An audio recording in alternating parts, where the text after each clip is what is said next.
Bienvenidos a nuestro panel de la circular 029 y el uso obligatorio de la autenticación digital.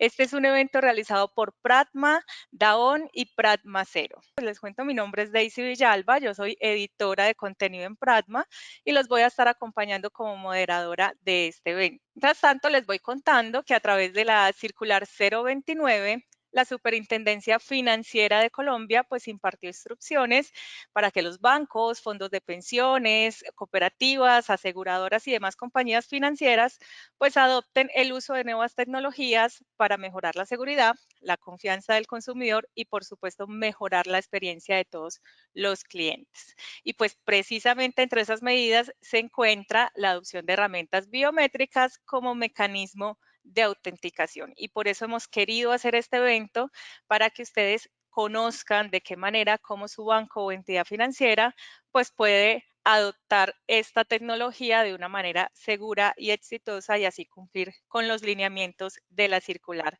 029. Perfecto, les voy a mostrar entonces nuestra agenda para el día de hoy. Vamos entonces primero a hablar entonces de por qué Pratma y Daon. Vamos a dar un contexto global alrededor de la identidad. También vamos a hablar acerca de la circular 029 como tal, qué la compone, de qué se trata. Vamos a hablar de autenticación adaptativa y FIDO. Vamos a hacer una distinción entre plataformas de identidad y por supuesto vamos a tener una demostración para que ustedes conozcan y vean cómo funciona esta tecnología. También vamos a hablar de algunos casos de estudio de empresas que ya han adoptado esta tecnología para que ustedes puedan ver directamente qué resultados han tenido. Y al final de nuestra sesión vamos a tener, por supuesto, un espacio para sus preguntas. Entonces, les cuento, en la parte derecha de sus pantallas van a encontrar una barrita donde hay una opción que se llama preguntas, ahí pueden consignar todas las dudas que tengan y al final pues nuestros panelistas van a estar respondiendo esas preguntas. Y también tenemos otra barrita que se llama documentos, ahí van a encontrar unos documentos que hemos preparado para ustedes para que conozcan más acerca de nuestros servicios. Pero no siendo más, pues entonces voy a saludar a nuestros invitados. Primero, Jonathan Disler, él es director de soluciones para Latinoamérica de Daon. Jonathan, bienvenido, buenos días. Buenos días, muchísimas gracias por invitarme, ¿no?, esta mañana. Sí, y también tenemos entonces a Gregorio Patiño, él es vicepresidente de nuevos negocios de Pratma. Gregorio, buenos días. Muy buenos días, Daisy. Muchas gracias a las personas que están asistiendo a este panel. Y bueno, no, listos para compartir información acerca de la circular 29 y sus implicaciones en las entidades financieras. Así es, Gregorio, ya estamos listos, ya hay más de 100 personas conectadas, entonces vamos a comenzar con esta presentación. Entonces, continúa, Gregorio. Claro que sí, Daisy. Primero que todo, mencionemos un poco quiénes estamos aquí compartiendo información. En primera instancia, voy a hablar un poco acerca de Daon. Daon es una de las compañías líderes en el mercado mundial en gestión de identidades y gestión de identidad biométrica. Y es una organización que lleva más de 20 años en el mercado, que viene trabajando con una presencia en todos los continentes de la Tierra. Tiene unos números muy impresionantes acerca de su operación y de su gestión y el crecimiento que han tenido en estos 20 años. Es una compañía que ofrece unos servicios de multicanal y multifactor en términos biométricos, tanto para autenticación como para vinculación digital.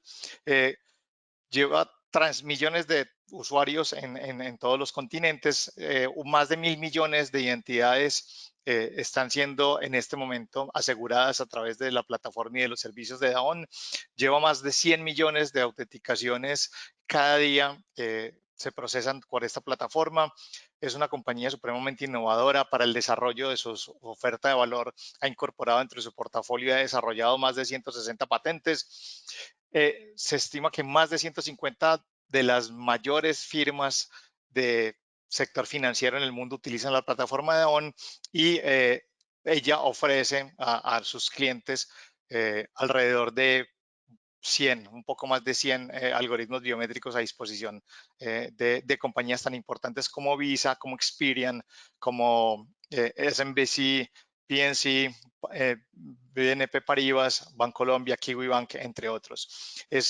Podemos ver las sedes físicas de la organización a lo largo del planeta, y es muy importante mencionar que Daon es una organización que es fundadora y hace parte de la junta directora del estándar de FIDO, que más adelante vamos a ver a qué hace referencia. Está su dirección en internet, para si quieren buscar más información, además de los archivos que están disponibles en este panel. También los acompañamos de parte de Pragma. Pragma es una organización de origen colombiano con presencia en varios países de la región. Es una organización que está desde hace más de 24 años atendiendo a las principales organizaciones financieras de Colombia y de Latinoamérica en brindarles soluciones potentes asociadas a la transformación digital y a la, a la transformación digital y al mercado digital para sus clientes. Somos la empresa en este momento, la compañía con mayor experiencia en transformación digital para empresas del sector financiero. Nos avalan los clientes que pueden ver en sus pantallas, y pues básicamente nuestra misión de ser es impactar la vida de la gente mejorando el potencial de nuestros clientes a partir del desarrollo de soluciones tecnológicas y resolver los retos y las necesidades que se presentan en el mundo digital. Para ello, contamos con unas alianzas muy importantes con los principales jugadores de tecnología, que los pueden ver también en la pantalla, y esta es nuestra ubicación en Internet. Entremos en materia. Empecemos a hablar para llegar a la circular, empecemos a hablar acerca del contexto de la identidad, que desde tiempos inmemorables, pues, por decirlo de alguna manera, las personas hemos tenido la necesidad de resguardar información o resguardar recursos o tesoros, recursos preciados para solo cierto tipo de perfiles, cierto tipo de personas. Entonces, dentro de las dinámicas sociales, se ha estudiado que han existido varios mecanismos a lo largo de la historia para poder garantizar que una persona puede identificarse con otra y tener acceso a ese recurso o esa información preciosa. Remontándonos hacia atrás, pues vemos que una de las primeras implementaciones de ese mecanismo de validar la identidad de las personas se implementan en las legiones romanas a través de la implementación de lo que se conoce como el lema. El lema lo que le permitía en ese entonces es que un soldado romano o una persona se identificaba ante otra, y con la mención del lema podía tener acceso a esa información privilegiada o a esos recursos, pues esos recursos preciados. A lo largo de las diferentes confrontaciones, ese concepto de lema y de claves se fue desarrollando con el tiempo, y en las guerras mundiales del siglo XX apareció una pequeña variación denominada el santo inseña, donde ya no era solamente una sola frase que le decía un individuo, sino que era un par, un conjunto de reto y respuesta que facilitaban la interacción y el acceso, como les digo, a información privilegiada o a recursos privilegiados. En el mundo de la computación, nosotros, un señor, Fernando Corbato, científico del MIT, fue la primera persona que concibió el concepto de contraseña. El concepto de contraseña, ¿con qué fin? Con el fin de, apareciendo los computadores como máquinas sofisticadas para el procesamiento de información y que le brindaban a muchas personas al tiempo la capacidad de interactuar con ellos, pues entonces este señor Corbato decidió que debería existir alguna manera a través de la cual se diferenciase el trabajo de cada una de las personas y que se resguardase la información que cada una de esas personas hacía en cada uno de esos sistemas de procesamiento o en esos computadores. Y es así como él, digamos que de alguna manera se inventa el concepto de contraseña. Más adelante viene pues todo el desarrollo tecnológico y con él pues la proliferación de la gestión del manejo de las contraseñas. Entonces, ¿qué pasa? En la medida en que el mundo va evolucionando alrededor del manejo de las contraseñas como mecanismo de identificación ante los sistemas de información y recursos informáticos, pues empieza a generar un problema muy grande, que es al que se le conoce como la fatiga alrededor del manejo de claves, y que también se extiende al manejo de los pins, que son otro tipo pues, de contraseña de texto. Yo quisiera, Daisy, con tu colaboración, hacerle una pequeña encuesta al auditorio. Si me colaboran ustedes y me facilitan una respuesta acerca de cuántas contraseñas o cuántas claves usa usted en el día a día para su uso frecuente, correo electrónico, bancos, sistemas de información de sus compañías, etcétera. Entonces, los invito en unos 30 segundos a participar en esta encuesta para sondearnos y saber pues qué tan afines estamos nosotros al problema de la fatiga de claves. Y ahí Supongo que vamos ya muchos. viendo cómo la gente está votando efectivamente. Digamos que más del 50% está entre 5 y 10 claves. Más, entre 5 y 10 claves, más del 50%, perfecto. El Resulta, 52%. es extraño porque en los estudios pues, de las firmas de consultoría como Gartner, por ejemplo, hacen ver que una persona en promedio maneja entre 12 y 20 contraseñas para su diario interactuar. Afortunadamente ustedes que están en este auditorio, pues las de la mitad, pues tienen un número un poquito menor, pero este número incremental de contraseñas, ¿a qué problema lleva? Lleva a que la capacidad humana no da para que podamos manejar contraseñas complejas diferentes para cada uno de esos accesos. Y nosotros como personas empezamos a utilizar algunas estrategias para simplificar y gestionar ese manejo de una manera más conveniente. Entonces, en el peor de los casos, utilizamos contraseñas muy fáciles. En el segundo, utilizamos la misma contraseña para todos los servicios. O en el tercero, tratamos de hacer alguna especie de memorización independiente en libretas, notas, otros dispositivos, etcétera. Eso, como ustedes imaginarán, trae unos problemas gravísimos para los temas de seguridad en el acceso a la información y también en incrementar los riesgos de suplantación de identidad. Entonces, ¿qué es lo que pasa? Desde hace mucho tiempo, pues podríamos decir que más de 1 o 2 décadas, hay un problema constante, y ahí está la revista de Wired para ilustrarlo, que es una revista de principios de la década, donde se habla que hay que hacer algo con las contraseñas. Las contraseñas no son suficientes y no son el mejor mecanismo para garantizar la autenticación o la validación de la identidad de una persona. Gartner incluso predice que para el año 2022 el 60% de las empresas a nivel global y alrededor del 90% de las pymes van a tener o vamos a estar implementando mecanismos de autenticación sin password para aproximadamente el 50% de los casos de uso. Eso es algo muy diciente. Pues toda la industria está volcada en cómo ofrecer mayor seguridad y a la vez mayor conveniencia en las transacciones. Por favor, siguiente, Daisy. Entonces, ¿qué es lo que pasa? La circular 029 de la Superintendencia Financiera, pues dentro de muchos de sus apartes, pues lo que trata es de facilitar o dar los lineamientos para que el sector empiece a mejorar este problema y atacar este problema de la fatiga de claves. Parte de la base de facilitar el proceso de autenticación, ¿cierto? Y definiéndose la autenticación como el conjunto de reglas, técnicas y procedimientos que le ayuden a verificar y a validar la identidad del cliente, partiendo de 3 principios fundamentales, y es que una persona se identifica ante un sistema a través de algo que sabe, algo que se tiene y algo que se es, ¿cierto?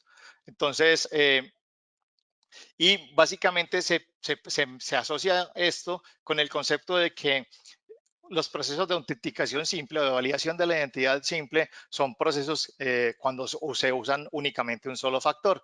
La superintendencia en su circular arranca, digamos, sus observaciones acerca de la biometría, hablando y dando como contexto otra serie de mecanismos fuertes de autenticación que pueden ser involucrados para fortalecer el mecanismo. Dentro de esos mecanismos fuertes se incorporan temas como certificados de firma digital, las claves de un solo uso, conocidos comúnmente como OTP. Pues ahora los OTPs por sí mismos no son un doble mecanismo, sino que siempre tienen que estar con otro factor para poderse complementar como factor seguro. El uso de tarjetas Europay, Mastercard, Visa, pues que son las tarjetas con las cuales utilizamos en nuestros medios de pago físicos. Y aparece un factor importante y nuevo, y es validación de lo que es el registro y de las características computacionales de los dispositivos electrónicos con los que interactuamos, sean computadores, tabletas o dispositivos móviles u otros dispositivos que se vengan a futuro. Entonces, sobre la base de fortalecer los procesos de autenticación a través de estos de mecanismos fuertes, es que la superintendencia empieza a describir y a regular lo que es la utilización de aspectos biométricos. Entonces, ¿qué dice la circular? ¿Qué dice el regulador en la circular? Parte de la base de tres conceptos que son fundamentales comprender para acerca de la gestión biométrica de identidades, los cuales son la característica biométrica, la muestra biométrica y la plantilla biométrica. ¿Qué es una característica biométrica? Es un atributo que es biológico o comportamental que tenemos todas las personas y que son inherentes a nosotros mismos y que son identificables y pues repetitivos o constantes. Me explico. El patrón de nuestra impresión de huellas dactilares es una característica biométrica nuestra. Nos identifica como personas, es uno para cada persona, no hay dos personas con el mismo patrón.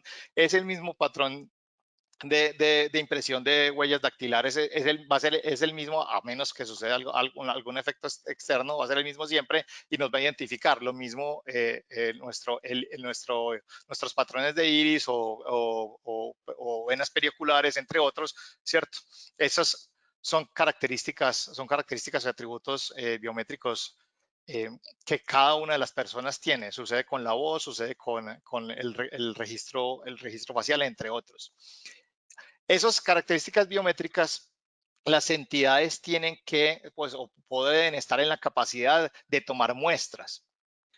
Analógicamente a cómo se toman muestras en un laboratorio, por ejemplo, lo que hacen las entidades financieras a través de procesos de captura es tomar muestras biométricas de los individuos. Cuando uno se acerca a una entidad y pone su dedo en un captor de huellas o registra su rostro o registra su voz, hace una captura, eso es una muestra biométrica. ¿Y qué pasa con esa muestra biométrica? Esa muestra biométrica normalmente se almacena o se gestiona a través de una plantilla. Una plantilla, que es una plantilla normalmente cifrada, más adelante vamos a ver un poquito acerca de eso, que se almacena en algún repositorio y contra esa plantilla se hace la validación de cada una de las muestras. Entonces, una primera muestra es la muestra original y contra esa muestra original que se crea en una plantilla, las subsiguientes muestras se hace cotejo para validar si la persona sigue siendo, pues es la misma de la plantilla de la muestra original o no. Entonces, ¿qué es lo que dice? A partir de esos tres conceptos empieza toda la elaboración de los lineamientos de la superintendencia. Entonces, ¿en qué empieza a decir la circular 029? Empieza a establecer dos grandes consideraciones para los dos tipos de operaciones que comúnmente se presentan en las entidades financieras.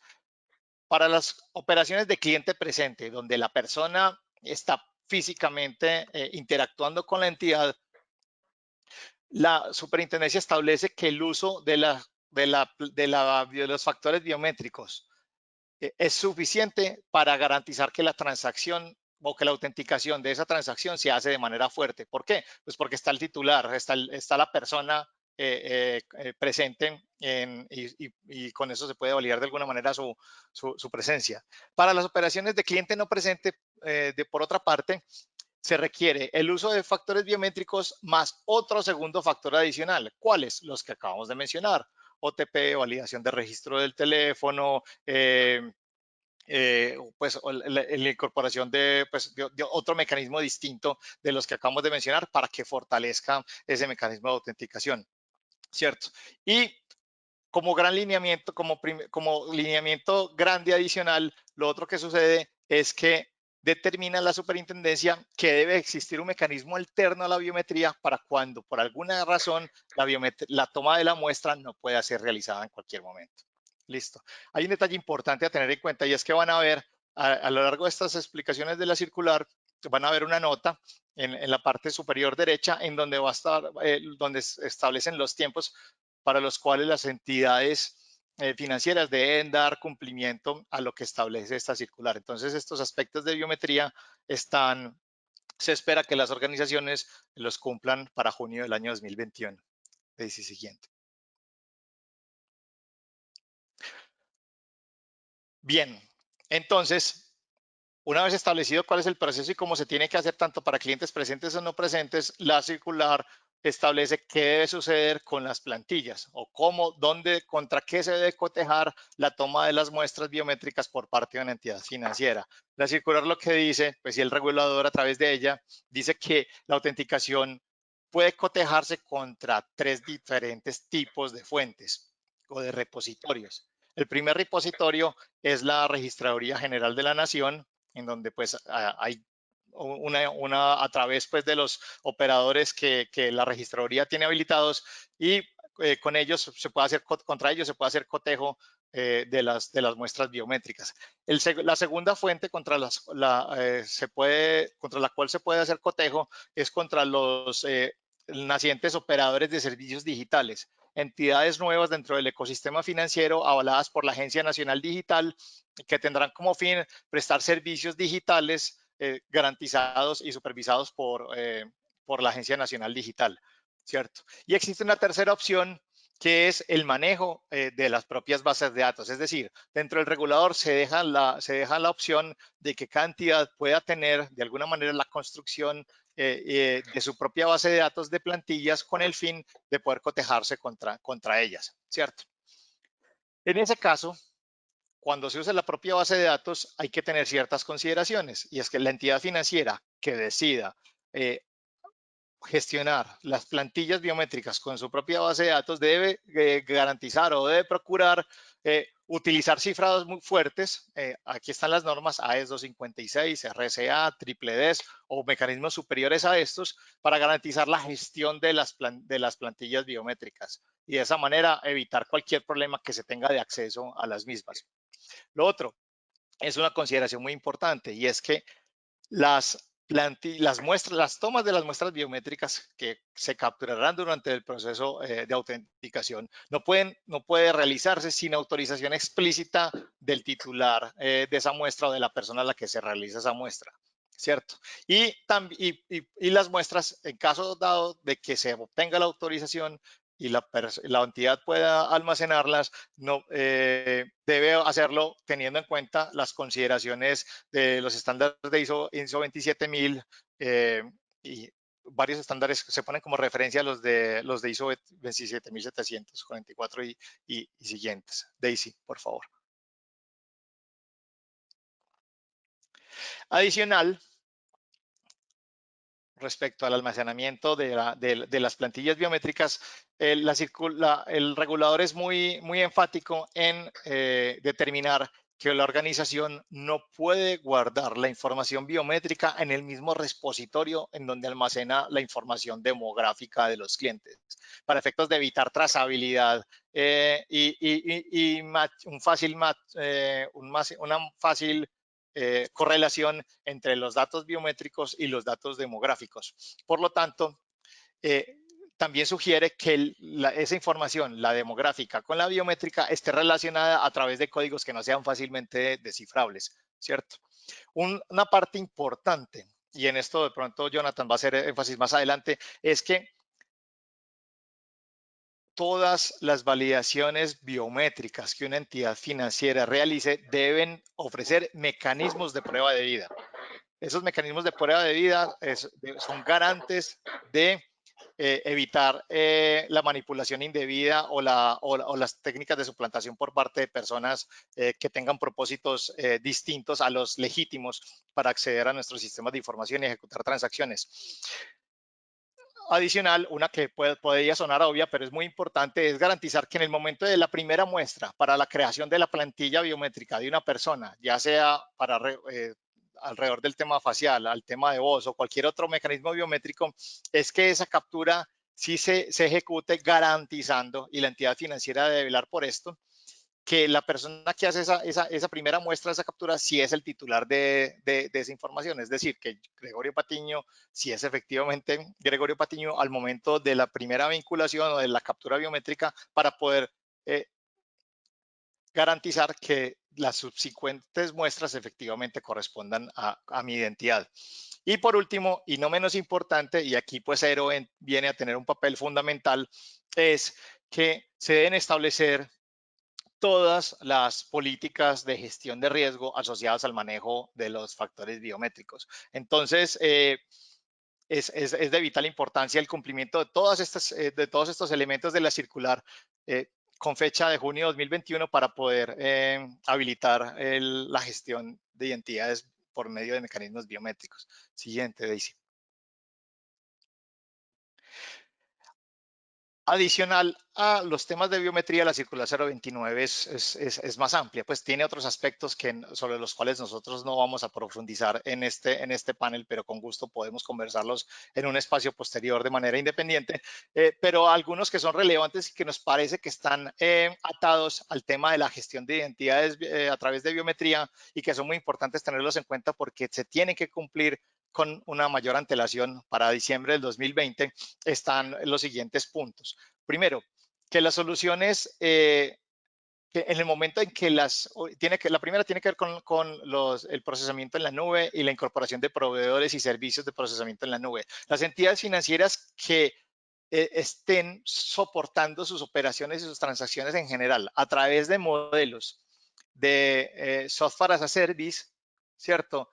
Deben garantizar que esos proveedores que les ofrecen el software as a service, como el caso posiblemente de una plataforma de gestión de identidades biométricas que podría ayudarles en esto, debe soportar como mínimo o debe tener como mínimo una disponibilidad del 99.5%.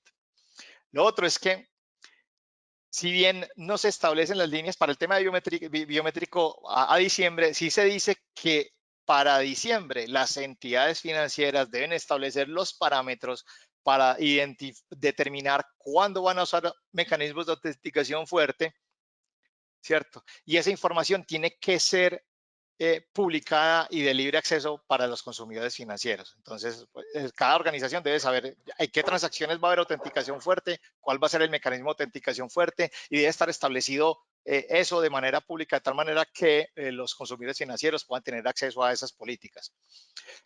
Lo otro es que establece unos mínimos y es que determina que hay 2 transacciones para diciembre del 2020 que sí o sí tienen que tener autenticación fuerte de manera obligatoria, que son la transacción de actualización de datos y segundo, las transacciones débito y crédito que superen los parámetros establecidos por las entidades financieras dentro de su operación normal. En otro parágrafo pues, de la circular está establecido pues, como las características de esa transacción. Pero básicamente lo que dice es, hombre, si usted está haciendo una transacción que supera topes, las transacciones que superen sus topes establecidos deben tener mecanismos de autenticación fuerte sí o sí para diciembre del 2020. Y la actualización de datos es vital también debe tener mecanismos de autenticación fuerte. Y por último, lo que dice es que se debe implementar mecanismos de autenticación fuerte tanto para las gestiones de las transacciones a través del IBR y la autorización de compras de tarjeta de crédito cuando la tarjeta de crédito es emitida en Colombia. Entonces es muy importante tener en cuenta estas observaciones porque si bien no están directamente involucradas en los temas de gestión de identidades a través de mecanismos biométricos, sí están completamente interrelacionadas. ¿Ok? Bueno, entonces con esto digamos que de alguna manera hacemos un pequeño compendio de lo que está a lo que se refiere la circular 029 y le doy la palabra a Jonathan para que nos empiece a hablar acerca de la solución de Davon. Jonathan. Ok, muchas gracias, Gregorio. Muchas gracias a todos ustedes por asistir esta mañana. Yo lo que quiero hacer, tomando las buenas palabras de Gregorio sobre el circular, es intentar encajar un poquito esta legislación en el contexto global, ¿no? Ustedes ven en pantalla 4 tendencias que nosotros como proveedor internacional hemos observado y de hecho número 4 es justamente el problema que ustedes están viendo, me imagino, en Colombia, tanto en otros países, que es el problema es robo de identidad. ¿Por qué tanto jaleo sobre contraseñas y factores y todo esto? Porque el robo de identidad es algo sumamente grave, ¿no? No solamente en términos de financieros, sino psicológicos para los consumidores. Le quita confianza del sistema financiero y eso es algo, obviamente, que no queremos nadie, ¿no? Ni ustedes ni nosotros. Vemos legislación empezó en Europa con GDPR, que es legislación para la protección general de los datos. Poco después en California, en Estados Unidos, salió algo similar.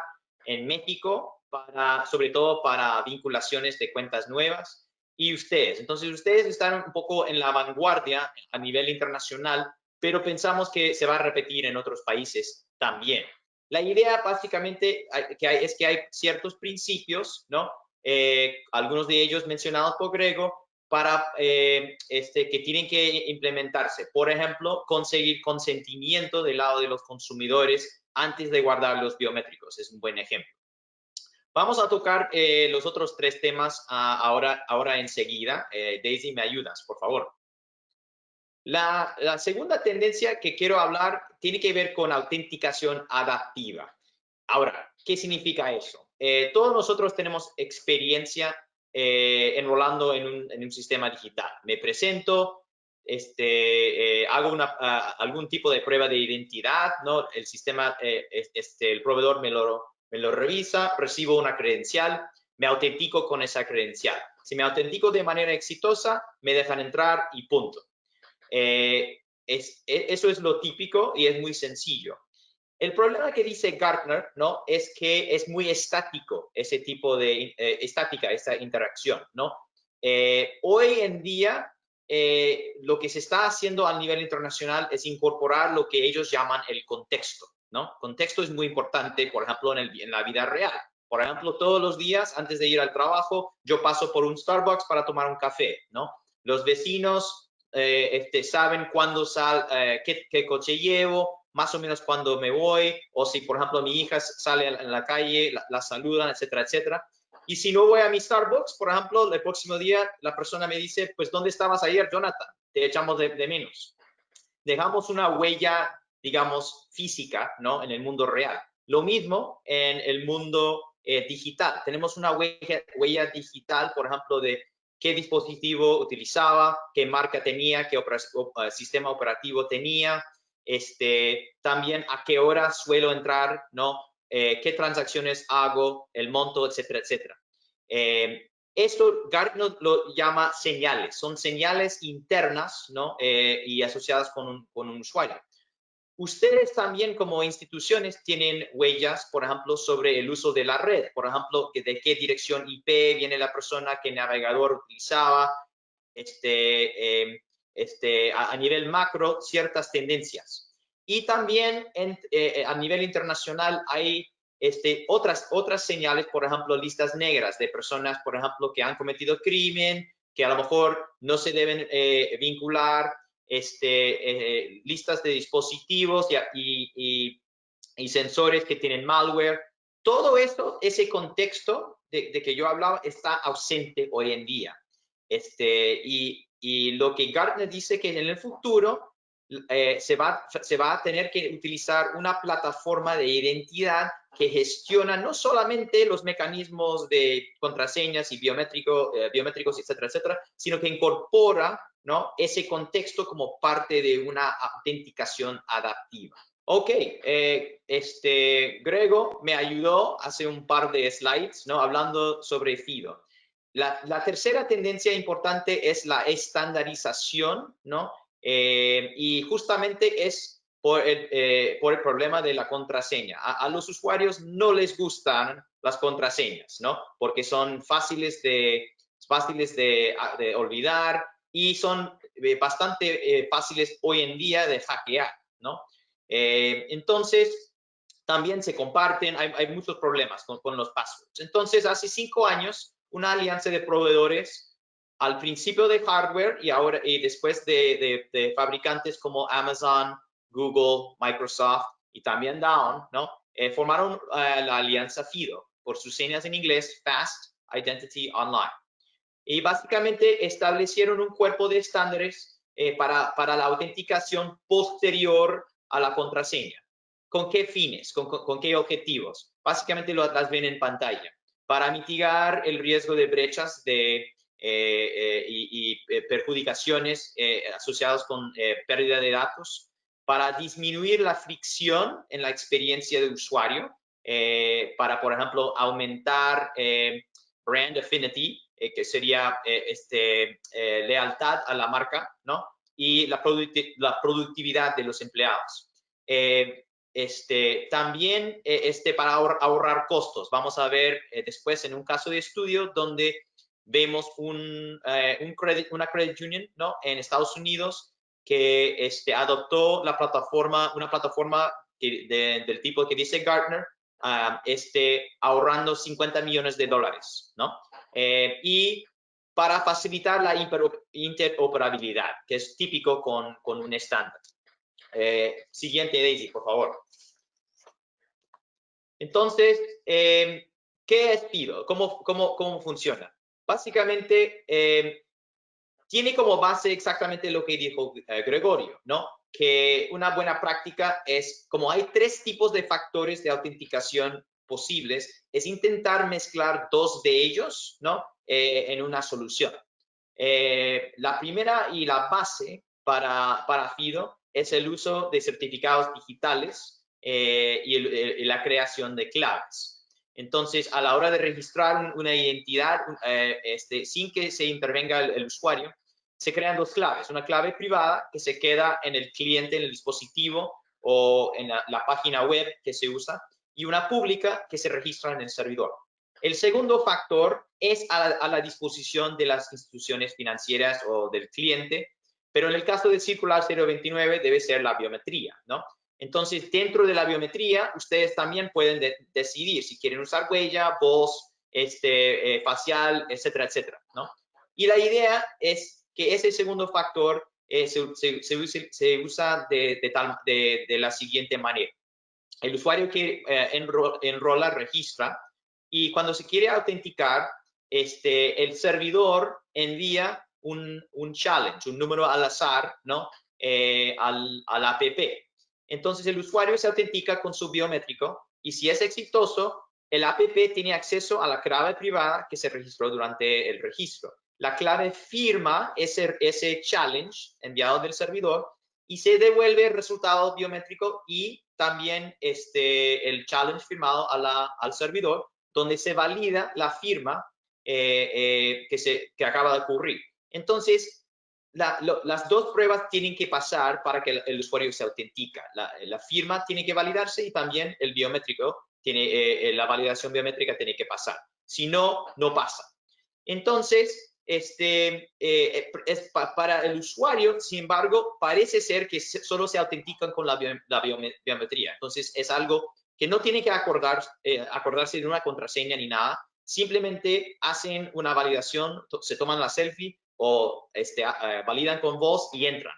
Y es fácil como experiencia de usuario, pero es muy seguro por lo que acabamos de decir. La próxima, por favor.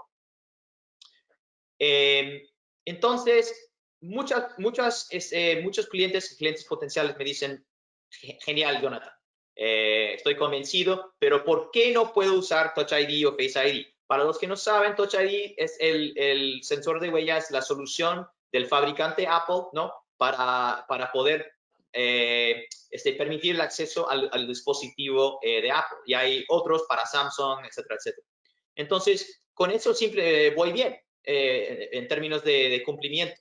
La respuesta concreta, por las razones que dijo Grego, es no, ¿no? ¿Por qué? En primer lugar, es importante tomar en cuenta que las huellas o las caras enroladas en este tipo de dispositivo por el fabricante, por diseño, no viajan del dispositivo. Es decir, se quedan de manera segura, sí, en el dispositivo, pero no viajan al servidor. Entonces, el Circular 029 establece que esa validación biométrica o tiene que ocurrir, ¿no?, contra la registraduría o contra los servicios alabados por el gobierno de Colombia o en una base de datos propia. Si no viajan del dispositivo o de la página web, no es posible cumplir con el Circular 029. La otra cosa importante, sobre todo con huella, es que no hay prueba de vida, ¿no? Para Touch ID y los sensores de huella. Entonces, por eso en ese sentido no cumplen. Aunque cumpliera con el circular 029, hay otros problemas con Touch ID. Primero es que falta el no repudio. Yo tengo un iPhone 8, por ejemplo, y hay 10 huellas, ¿no? Teóricamente hay 10 plazos para huellas en mi iPhone 8. Pero a lo mejor yo, por ejemplo, yo soy dueño del dispositivo, pero puedo permitir que, por ejemplo, 2 de las huellas sean de mi hija, 2 de mi esposa, 2 de mi hermano. La institución financiera, cuando me autentico con Touch ID, no tiene certeza de que realmente sea Jonathan, el titular de la cuenta, el que se autentica. Entonces, y eso es un problema grave, ¿no? En muchos casos, para muchos clientes nuestros, tener cierto nivel de certeza para eso. Lo otro es que no es extensible. La cuarta tendencia que no hablamos de momento es omnicanalidad, que es algo que muchos de ustedes, de hecho, han compartido en Colombia con nosotros, que si Jonathan Disler enrola una sola vez, quiere poder enrolar en un canal y poder autenticar en cualquier otro canal, por ejemplo, en el IBR, como dijo Grego, ¿no? Entonces, si yo enrolo en mi Touch ID, en un Touch ID, enrolo en un solo teléfono, con un solo sistema operativo, con un solo biométrico, y de dispositivo tengo que enrolar otra vez. Si quiero usar la biometría en el contact center, tengo que enrolar otra vez. Entonces, no funciona en base a las tendencias globales, hacia donde va la identidad digital en 2020 y más allá. Ok, próxima slide, por favor. Ok, entonces la plataforma que nosotros tenemos que alinea con la visión de Gartner y es certificado por la Alianza FIDO, de hecho se llama IdentityX, ¿no? Y les comparto un poquito los principios de diseño que nosotros tuvimos y después vamos a ver una corta versión de la plataforma. Lo primero es que el usuario sería realmente el cliente de ustedes. Siempre es el foco de todo, ¿no? Ese usuario, cuando se interactúa con ustedes en todos los canales, quiere ser tratado no importa si está en el app móvil, está en el app web, está en la sucursal, está en el contact center, tiene ciertas expectativas de que, bueno, yo soy yo, entonces quiero ser tratado de la misma manera igual, no importa la hora y el canal ni el negocio. Sin embargo, hay más de un stakeholder, ¿no? En este sistema y esto sería ustedes. Ciertos procesos de negocio, ustedes van a asignar categorías de riesgo diferentes, ¿no? Que otras. O, por ejemplo, con la misma transacción, por ejemplo, una transferencia de dinero, ustedes pueden asignar una categoría de riesgo diferente para un traslado de $50 versus 50.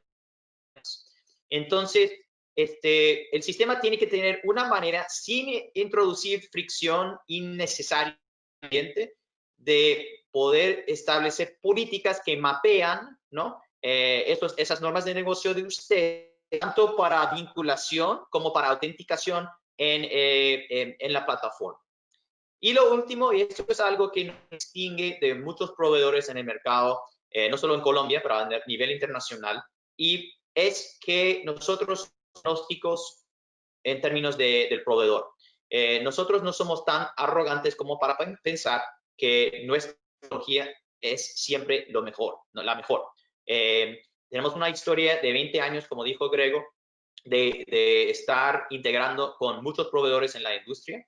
Y de hecho tenemos un cliente en Latinoamérica que lanzó con nosotros y decidió cambiar de proveedor de voz con nosotros. De hecho, Pragma era el socio que nos ayudó a implementar ese cambio. Normalmente eso es algo que que obliga a la banca, ¿no?, a cambiar totalmente de proveedor. Ellos seguían con nosotros, pero cambiaron de proveedor de voz sin que los usuarios tuviesen que cambiar, de enrolar otra vez, y lo hicieron en 6 semanas, ¿no? Y creo, Grego me puede corregir, creo que están ahorrando $200,000 al año, ¿no? Gracias a ese cambio. Entonces, al final, la arquitectura de EntityX es la más flexible ante cualquier necesidad que ustedes posiblemente tendrían. Entonces, con eso ya creo que vamos a ir a demostrar un poquito sobre la plataforma. Daisy, ¿me das control, por favor? Una de las cosas que dice el circular 029 es que se tiene que tomar una prueba de identidad a la hora de registrar a los clientes. Muchas veces hoy, especialmente gracias a COVID-19, eso está ocurriendo de manera remota, ¿no? Entonces, hemos creado una demo que ilustra un posible escenario. Les cuento que el interfaz de usuario, la secuencia y el orden de las pantallas es totalmente personalizable. Esto es nada más para ilustrar un poquito el concepto y algunas tendencias en la vinculación remota, pero obviamente con gusto podríamos profundizar las necesidades actuales que ustedes tendrían. Entonces, la idea es que yo ahora tengo la perspectiva de un usuario final. Quiero vincularme en el banco de Daon. Me dirigen aquí a esta URL y arranco para empezar. Y lo primero es, conforme con el circular 029, el banco me pide consentimiento de los datos antes de continuar. Yo voy a consentir que sí. Y después, una cosa que hemos visto mucho a nivel internacional es que como prueba de identidad tengo que validar que yo tengo acceso a cierto teléfono. Entonces vamos a poner el teléfono acá. Ustedes no ven eso, pero recibí el código. Ok, entonces lo que vamos a hacer ahora es capturar la selfie, ¿no?, de la persona. Entonces ustedes ven que me dan indicaciones para capturar la selfie. Entonces voy a capturar así, me coloco acá y capturo mi selfie acá. Muy bien. El sistema valida que la calidad de la captura es buena, excelente. Y ahora me va a capturar un documento de identidad. En Colombia, lo más lógico sería la cédula colombiana. Yo soy americano, entonces no tengo cédula. En esta demo, la licencia de conducir es el documento de identidad más popular aquí en Estados Unidos. Entonces, antes de eso, yo tengo la opción de subir el documento directamente desde mi escritorio o capturar con una cámara. Yo voy a subir acá con el escritorio. Valida que la captura es buena para la parte de atrás. Vamos a hacer lo mismo, con la parte de enfrente. Vamos a hacer lo mismo con la parte de atrás. Ok, muy bien. Y ahora vamos a hacer prueba de vida conforme con el estándar del circular 029. En este caso, la prueba de vida utiliza una tecnología nuestra de 3 dimensiones, ¿no? Un seminario total sobre prueba de vida, ¿no? Pero en resumen, hay varias técnicas dependiendo del tipo de vector problemático de interés para ustedes. En este caso, nos interesa mitigar el uso de videos y máscaras, sobre todo. Entonces, yo voy a hacer clic donde dice Start y voy a seguir las indicaciones. Entonces, aquí estoy. Vamos a presionar donde dice Start y me voy a acercar, ¿no? Que es una técnica básicamente que es muy fácil para un usuario, pero es muy difícil para un hacker que necesita, por ejemplo, compilar varios cuadros y compilarlos en un solo video. Y eso es todo. Para mí, como usuario, ya he terminado, ¿no? Entonces es algo fácil, rápido, pero como vamos a ver, muy, muy seguro. Entonces vamos a cambiar de perspectiva ahora y vamos a entrar en la consola de IdentityX para ver qué resultados hemos visto en la consola. Entonces tenemos un módulo para onboarding. Onboarding sería vinculación. Y dentro de ese módulo tenemos una lista de eventos de onboarding en orden cronológica reversa. Entonces puedo entrar acá y puedo ver, ahí está mi cara, ¿no? Aquí está la foto, el biométrico que enrolé. Y el ID check, ¿no? Es básicamente el proceso que acabo de realizar en línea. Puedo entrar acá y puedo ver, por ejemplo, el documento que acabo de capturar. Por ejemplo, qué tipo de documento es, en qué estado es, cuándo caduca, etcétera, etcétera. Puedo entrar, puedo ver, por ejemplo, los dos lados del documento que se capturó. Puedo ver los datos biográficos que hemos hablado tanto del código de barras como de la zona visual. De hecho, podemos comparar que ciertos datos en el código de barras son lo mismos que están en el código de barras. Y tenemos una serie de validaciones para validar que no se haya falsificado este documento, ¿no? Por ejemplo, si yo quiero suplantarle la identidad a Gregorio, puedo pegar una foto de Gregorio sobre la foto de mi cédula, por ejemplo, para intentar suplantar su identidad. Y hay varios, como ustedes ven, hay varias pruebas que se hacen, pero eso es importante sin que el usuario se dé cuenta. El usuario tiene un proceso de vinculación bastante fluido, ¿no? Sin fricción, pero si hay algún problema, lo vamos a poder detectar acá. Y de ahí sale la parte que es la evaluación, ¿no? Nosotros evaluamos, ¿no? La autenticación para que ustedes como instituciones financieras tomen la decisión de automatizar la activación de la cuenta o no. ¿Qué tipo de evaluaciones hacemos? Es totalmente personalizable, pero algunas que son bastante populares son la validación de la selfie que yo capturé contra la foto extraída del documento. Otro que ya vimos es la prueba de vida. Tenemos una pista de auditoría que muestra, por ejemplo, la prueba de vida en acción, por si algún ser humano quiere ver y validar que realmente haya sido esa persona. También lo que podemos hacer es comparar de ese video de prueba de vida, extraer un cuadro y comparar ese cuadro contra la selfie que se tomó para validar que la misma persona que tomó la selfie es la misma persona que hizo la prueba de vida. Y importante también, como hablaba yo de Gartner y de contexto, podemos validar contra fuentes externas, y les doy un ejemplo hoy de uno que se llama ecata.com, ¿no? Ecata.com básicamente toma, por ejemplo, como insumo todos los datos biográficos de una persona y puede darte una puntuación, ¿no? Un score, que básicamente dice si esa persona es una persona inventada o sintética o no.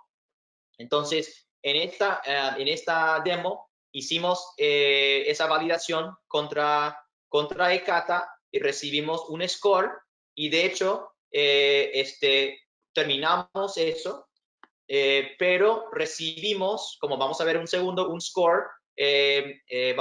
Bueno, tenemos un motor de reglas, ¿no? Y como vamos a ver en un segundo, ese score que recibimos de Ecata estaba en 374, por lo cual, y tenemos una regla que dice que ese score está entre 300 y 399, entonces debemos poner una adivinanza, ¿no?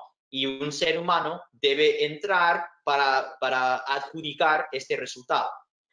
Obviamente no tienen que implementarse eso, pero la idea es que con este motor de reglas pueden tomar cualquier dato que ustedes tengan o que ustedes adquieran del consumidor y pueden crear una regla, y si no pasa esa regla pueden rechazar la vinculación. Por ejemplo, una más sencilla es el usuario tiene que tener 21 años para poder vincular. Ok, capturo la licencia de Jonathan, esta es su fecha de nacimiento, como ven, tengo mi cumpleaños en 9 días. Entonces, pero sí logro tener 21 años, entonces he pasado, ¿no? Todo esto es totalmente personalizable y es donde viene el poder de esta plataforma de identidad que lo ha llamado Gartner, ¿no? En fin, es como un pequeño resumen de cómo podemos ayudarles a vincular de manera remota y segura conforme con el circular 029 a una identidad nueva.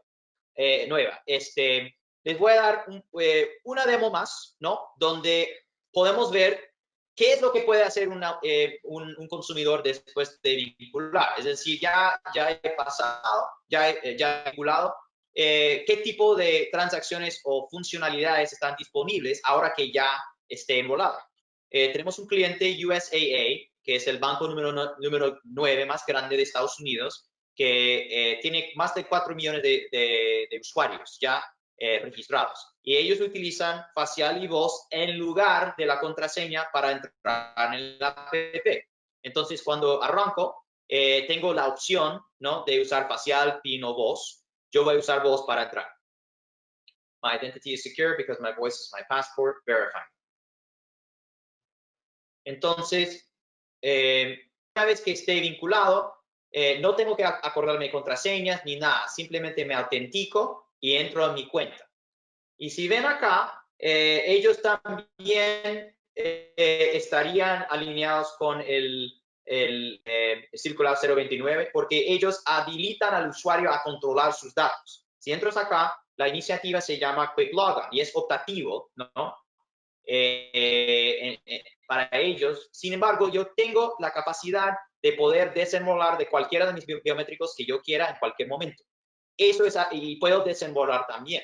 Ahora, si ustedes me dicen, pero Jonathan, no queremos que la gente haga eso en nuestro app. Está bien, esto es algo que pueden habilitar o no, según en cada país hay reglas diferentes. Nosotros podemos habilitar esto para ustedes o no, totalmente personalizable para ustedes. Ok, Daisy, regresemos a la presentación, por favor. Listo, perfecto. Mientras tanto, entonces, acá voy a convertir a mí misma en presentadora. Les recuerdo que al final vamos a tener un espacio para las preguntas, entonces en la pestañita que dice preguntas pueden ir consignando todas las dudas que tengan. Ahí volvimos nuevamente a la presentación. Sí. Ok, muchas gracias. Ok, vamos a concluir este espacio hablando de 3 casos de estudio que podrían ser de interés para ustedes. El primero es el caso de Nequi de Bancolombia, la banca digital de Bancolombia, que es una estrella para Dawn, porque estamos con ellos desde 2016 y son muy innovadores, ¿no? No solo en Colombia, sino a nivel internacional, porque ellos como Pragma y como Dawn ponen al centro el usuario. O sea, si no es bueno para el usuario, no lo hacen, ¿no? Y entonces, para nosotros fue un honor que ellos nos hayan elegido, ¿no? De hecho, en base a eso. La biometría para ellos es fundamental, es una parte fundamental de su arquitectura de seguridad. Y ellos, de hecho, han podido escalar estos días, están creciendo fuertemente y no han tenido ningún problema operativo con nosotros. De hecho, una de las razones por las cuales ellos nos eligieron es que contamos con soluciones que escalan hasta millones y millones de usuarios, como vamos a ver en un segundo. Ellos usan facial y voz en Colombia y en Panamá y están explotando otros elementos de la plataforma en base a lo que dice Gartner, con la idea de incorporar contexto, ¿no? Como parte de la solución de autenticación adaptiva, ¿no?, que hablamos al principio. La siguiente, por favor, Daisy. Hasta el momento no hemos hablado mucho sobre el contact center. Gregorio lo mencionó al final de su charla. Es el vector que hoy en día, en 2020, en Estados Unidos, vemos como el vector con más fraude y más vulnerabilidad que existe, ¿no? ¿Por qué? Porque típicamente es el huérfano de los proyectos de transformación digital. El enfoque típicamente está en el área de la página web, del canal web y la sucursal, y también en los canales móviles. Sin embargo, nosotros tenemos una credit union en Estados Unidos, la más grande, que hizo su, hizo su caso de negocio para invertir en la plataforma en base solamente en los beneficios que ellos iban a poder realizar en el contact center. Sobre todo, primero, el tema de fraude. Ellos nos contaron que de adoptar NTTX contaban con más de 10,000 intentos de suplantación cada mes en el contact center, ¿no? Es alucinante, ¿no? Aparte de eso, ellos buscaban eficiencias, ¿no? Sobre todo en reducir la cantidad de cada llamada que tenían y la cantidad de llamadas en general, ¿no? Porque el tiempo es oro, como decimos en inglés. Entonces, la combinación, ¿no? Y también buscaban otros tipos de eficiencias, por ejemplo, el poder habilitar la ejecución de transacciones en otros canales, aparte de eso. Entonces, en base a eso, estimaban que en el contrato con nosotros iban a ahorrar casi $50 millones, cosa que hizo fácil el caso de negocio para invertir en nosotros. Entonces, no se olviden, por favor, del contact center, porque es un área donde nosotros podemos ayudar y donde hay bastante que hacer. La siguiente, por favor, Daisy. Ok, han llegado al final. Muchas gracias por seguir con nosotros. El último caso de éxito está en México. Nosotros sabemos que muchos de ustedes no son, algunos de ustedes no son bancos, ¿no? Nosotros contamos con la Agencia Nacional de Pensiones en México. Ellos tenían un problema fuerte con procesos críticos, por ejemplo, los traspasos, ¿no? El problema de fraude y sobre todo colusión entre empleados y los pensionistas. Entonces, implementaron con nosotros una plataforma de identidad. Fase 1 fue huella dactilar y ellos cuentan con más de 20 millones de usuarios ahora. Están en fase 2, agregando documentos y facial ahora. Lo importante acá es primero el escalamiento, 20 millones de usuarios, ¿no? Y acuerdos de servicios muy estrictos con penalidades para nosotros si no cumplimos, y no hemos tenido ningún problema con ellos desde hace 4 o 5 años, ¿no? La otra es el caso de uso, que como digo, contamos con aseguradoras, con pensiones, con bancos, con fintech, ¿no? La autenticación es la autenticación al final, y pensamos que para todos ustedes, no importa qué tipo de institución financiera seas, nosotros, Pragma, Daon y Pragma Zero, podríamos ayudarles, no solo con el tema de Circular 029, pero con cualquier otra ayuda que necesitan, ¿no? en los medios digitales. Con eso vamos a concluir, y creo que Daisy vamos a pasar a preguntas. Y entonces dice Martín Elías Chávez, dice, buenos días, me gustaría saber con qué lenguaje de programación trabajan este tipo de reconocimientos, pues siempre he estado pendiente pues de estas tecnologías que ustedes ofrecen a sus clientes. Muy buena pregunta. Nosotros trabajamos con APIs y con SDKs. Entonces, tenemos, dependiendo del canal en que estemos, tenemos, por ejemplo, en app móvil, tenemos iOS y Android, y los APIs son agnósticos realmente al lenguaje. Pragma y Daon han implementado en Java, en Node.js, en .NET, realmente como trabajamos con REST, o sea, son APIs REST, no importa realmente el lenguaje que se elija. De hecho, también hemos trabajado de manera exitosa con tecnologías híbridas, ¿no? Entonces, no sé si quieres agregar algo, Grego. No, yo creo que ya esa es la respuesta. Listo, perfecto.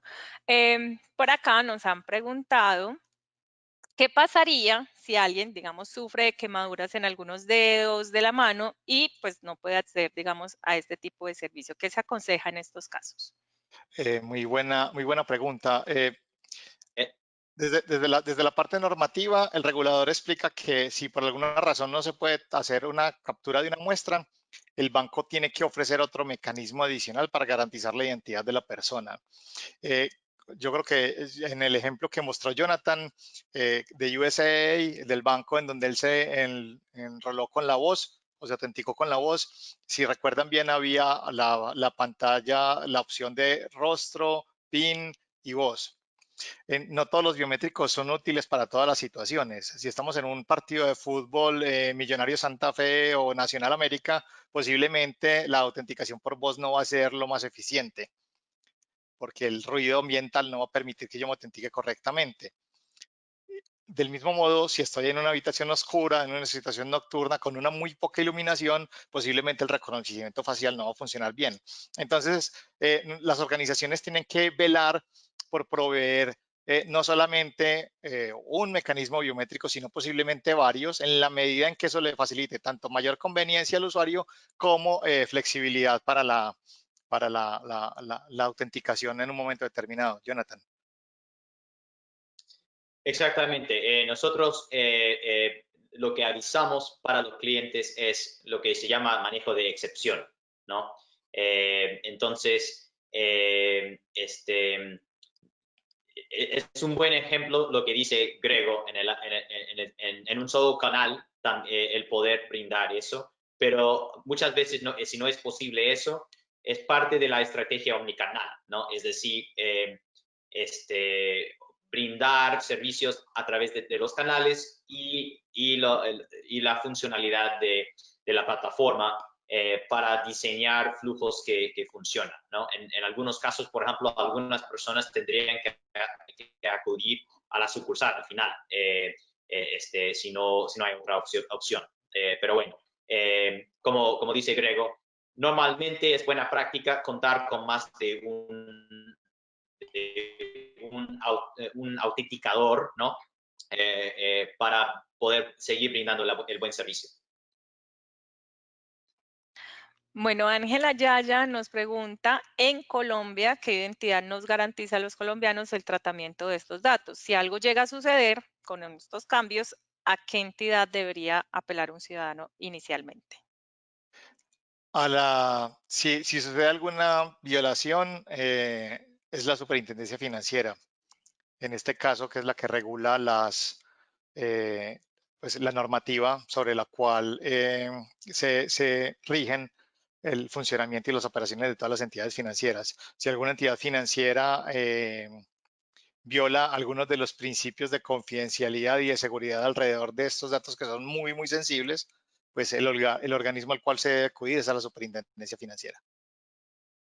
Gregorio, y la voy a juntar con otra pregunta que nos hace precisamente Ángela, y es Pratma, ¿cómo asegura también esta información?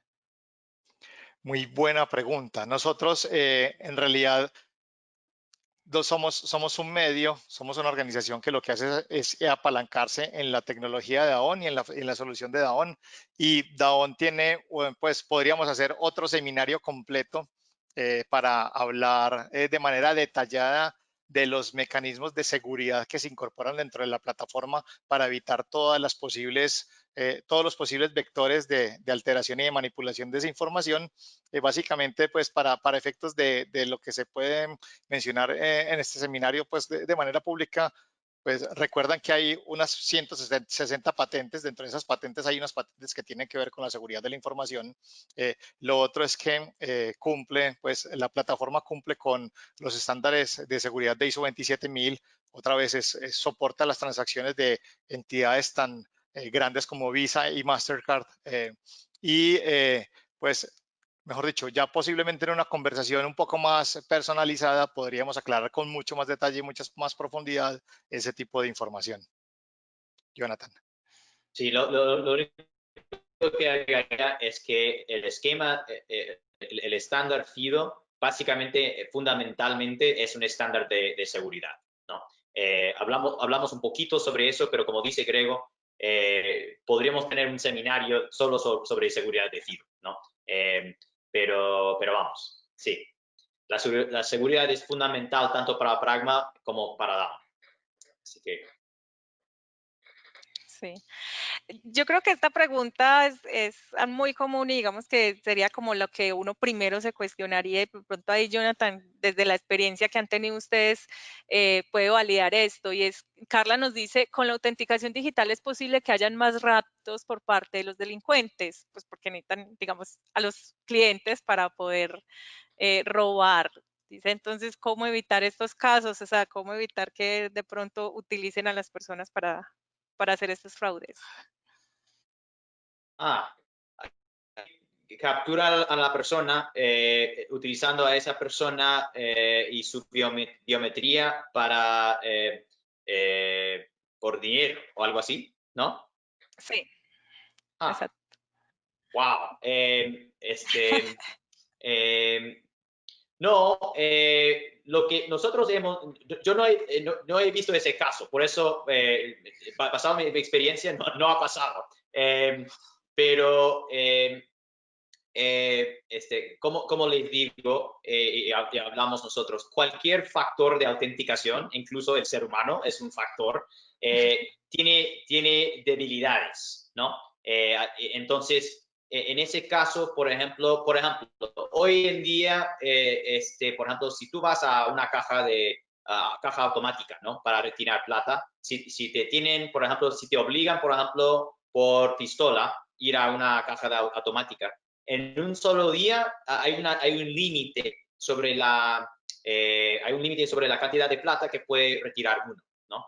Entonces, nosotros, si eso fuese, por ejemplo, un problema, y hay algunos países donde sí puede ser un vector importante, entonces, otros controles podrían estar en uso, en colaboración con el banco, para mitigar ese riesgo, ¿no? En nuestra plataforma, como digo, normalmente, aparte de la biometría, por ejemplo, estaría otro factor, ¿no? Como parte de eso. Entonces, y como mencioné,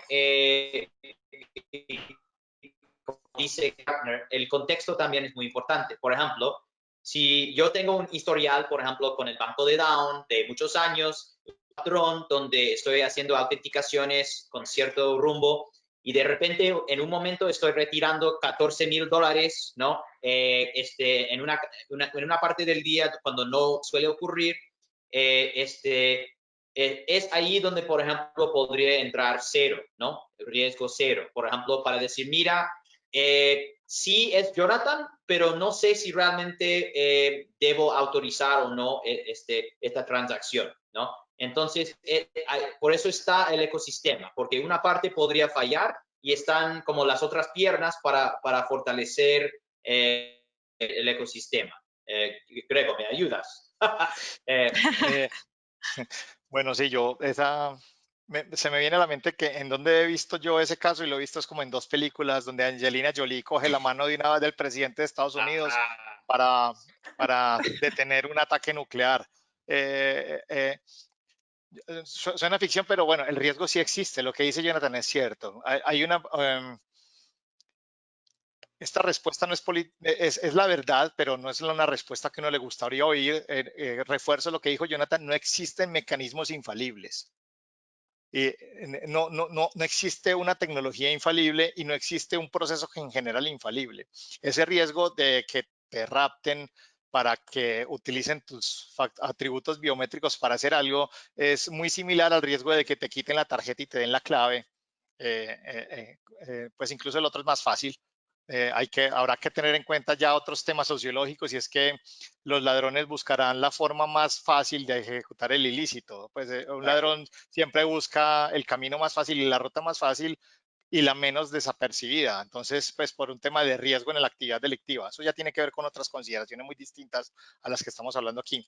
Pero en términos generales, pues sí, ese riesgo existe, y lo que puede pasar es que, pues que se utilicen otros controles, como muy bien los dijo Jonathan, para asegurar de manera completa la integridad de la transacción. Listo, perfecto. Por acá nos hacen una pregunta bastante interesante. Lina Molina nos dice, teniendo la cédula colombiana como varias características, si la plataforma está en la capacidad de identificar un documento falso. Buena pregunta. Gregorio y yo hemos hablado mucho de la creatividad de los hackers en Colombia, ¿no? Es interesante, es algo que en muchas otras partes del mundo no hemos visto tanto la creatividad de los hackers como en Colombia, sobre todo con la cédula colombiana.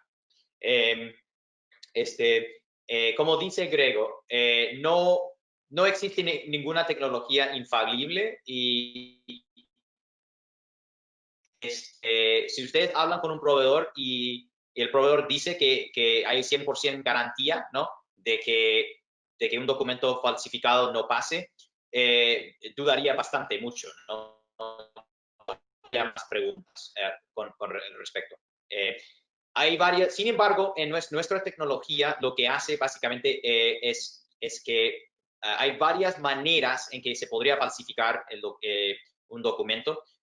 Mencioné uno, que es pegar la cara de otra persona sobre la cara del documento, pero hay otros. Por ejemplo, hoy en día, presentar, por ejemplo, en la pantalla, ¿no?, una foto, o sea, una cédula real de otra persona, pero en la pantalla con alta resolución, y pasarla como suya.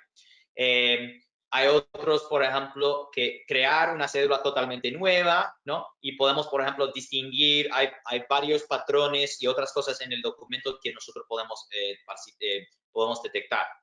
Nosotros hemos hecho muchas pruebas con Pragma, con el apoyo de Pragma, que ha podido conseguir documentos que se han usado en instituciones financieras en Colombia para ayudar a entrenar el modelo, ¿no? Entonces, y tenemos que equilibrar, obviamente, cualquier medida de seguridad contra la experiencia del usuario legítimo. Entonces, una de las pestañas que mostré fue justamente una lista de todas las pruebas que nosotros hacemos para validar la autenticidad del documento, y con gusto nosotros podemos profundizar con los clientes exactamente cuáles son, etcétera, etcétera.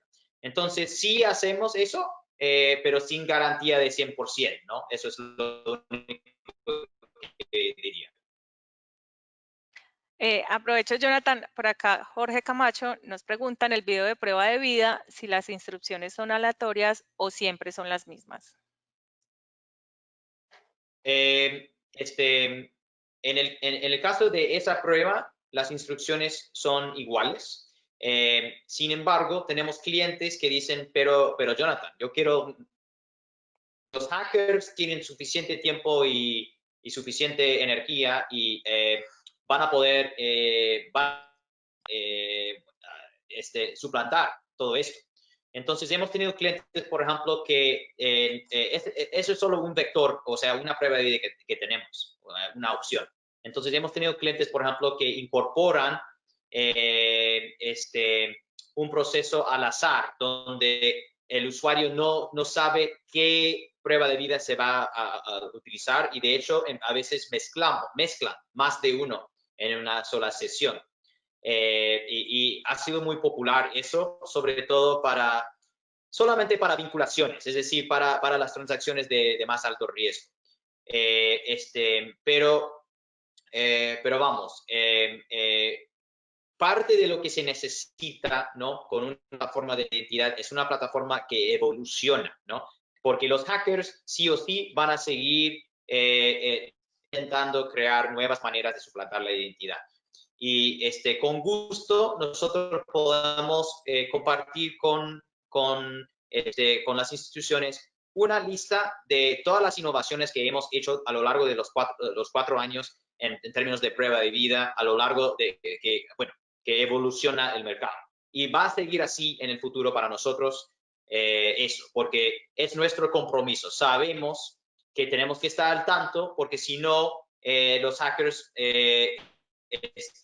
nos van a superar. Entonces, no sé si me hago entender, pero la idea es que sí, en concreto, cualquier mecanismo de prueba de vida tiene sus fortalezas y tiene sus vulnerabilidades, pero Pragma y Down trabajamos con el cliente para diseñar algo que equilibre, que presenta un equilibrio entre una buena experiencia de usuario, con no tanta fricción, y con seguridad. Perfecto. Bernardo Castro Arango nos pregunta, ¿qué tan fácil es la integración de Dawn con los diferentes canales, no solo digitales, sino también los físicos, por ejemplo, los cajeros, los ATM? Buena pregunta. Como mencioné, después voy a dejar que Grego hable como integrador. Nos puede decir la verdad. Pero como producto, nosotros exponemos todos los servicios a través de APIs y SDKs. Entonces, el app de USAA estaba invocando los mismos APIs que el app de onboarding, ¿no? Que hemos visto. Lo mismo sucede con el contact center. Puede haber componentes diferentes para los canales, porque algunos canales, por ejemplo, el cajero automático, tiene algunos retos, por ejemplo, que no tiene el app móvil. Pero al final, los APIs son iguales, ¿no? Entonces, también tenemos mecanismos para poder trabajar con sistemas federados. Entonces, los patrones de integración son bastante, conforman con la industria y son bastante fáciles. Creo que me corriges ahora. No, puedo dar fe de que es cierto. De alguna manera la plataforma y nosotros como integradores, precisamente nuestro rol es ayudarles a las entidades financieras a hacer de puente en definición de una arquitectura que permita fácilmente invocar las APIs de Dawn, que como lo dijo Jonathan, están disponibles tecnológicamente tanto en modelos como REST, como integraciones basadas en SWAP, y eso permite una fácil utilización e integración con los diferentes sistemas de información que hacen parte de una entidad financiera, ya sea su sistema de cajas, ya sea su sistema de cajeros electrónicos, ya sea otro kiosco de autoservicio. Entonces, de alguna manera, eso permite cumplir la promesa de omnicanalidad a la cual Jonathan hacía referencia en su exposición hace un momento. Ahí la podemos ligar con otra preguntita que dice Eduard Corredor, que entonces, ¿cuál es el tiempo promedio de implementación de los proyectos que han ejecutado? Bueno, fuera de Colombia, los como Neki son los más ágiles que hemos visto. Por ejemplo, hemos desplegado con un fintech en California, firmamos y ellos lanzaron en vivo 8 semanas después. Normalmente no somos Pragma y Down los que estamos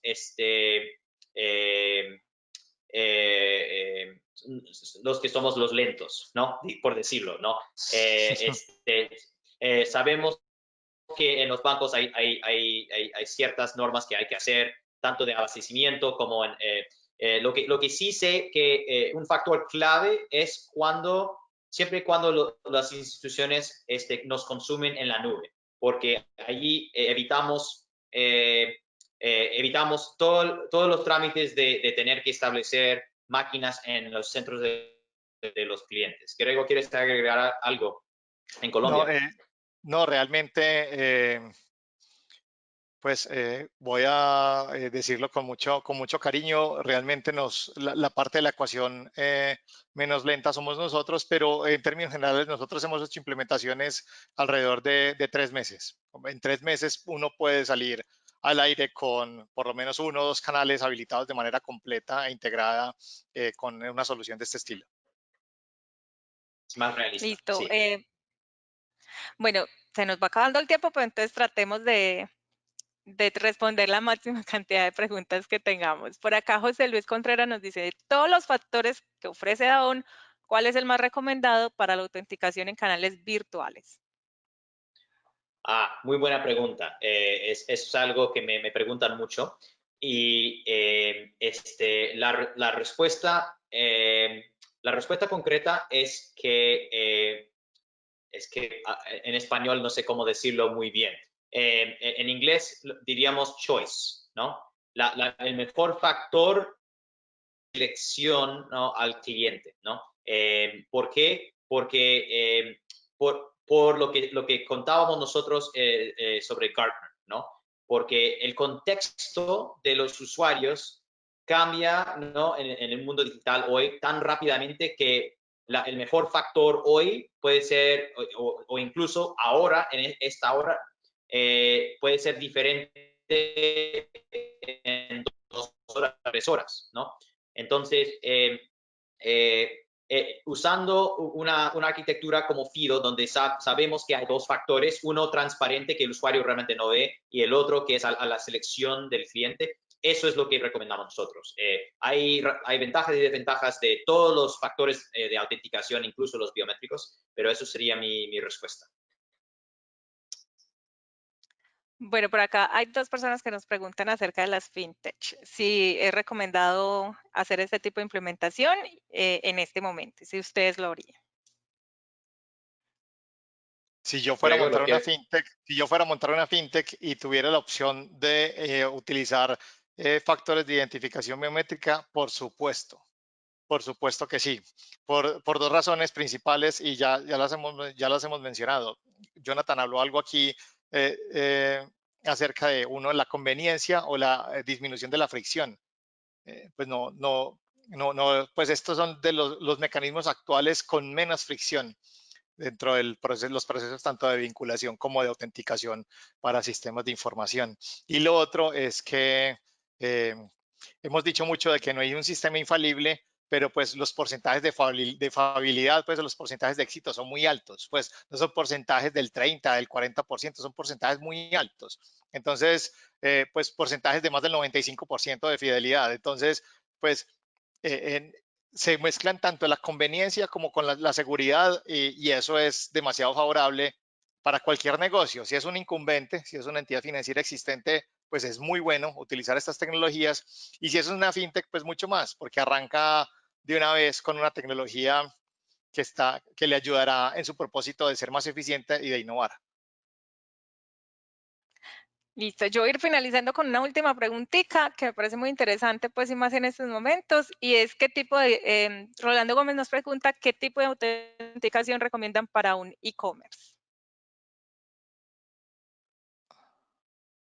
Para un e-commerce, nosotros lo que vemos alrededor del mundo es que no es tanto el biométrico, sino el canal, que en muchos casos en comercio electrónico el usuario no va a descargar una app móvil tipo iOS, Android, no van a utilizar la aplicación web, ¿no? Entonces, por lo menos al principio, ¿no? Entonces, ahí debe ser el enfoque y lo más, o sea, el biométrico, digamos, más intuitivo para el web hoy en día va a ser cara, para hacer reconocimiento facial. Entonces, esa combinación creo que es lo que vamos a ver en e-commerce, por lo menos por ahora, ¿no? Daisy. Bueno, respetando mucho su tiempo y obviamente el de nuestros invitados, los asistentes, pues vamos a dar por terminado entonces este panel. Jonathan, muchísimas gracias. Gregorio, muchas gracias por acompañarnos y compartir esta presentación. Muchas gracias a ti, Daisy, a Pragma, a Cero y a Dawn y a los asistentes. por participar durante todo este tiempo en el panel. Sí, muchas gracias a todos ustedes. Esperamos que se mantengan sanos y seguros en la casa durante la cuarentena. Esperamos que termine muy pronto. Muchísimas gracias. Les deseamos un feliz día a todos.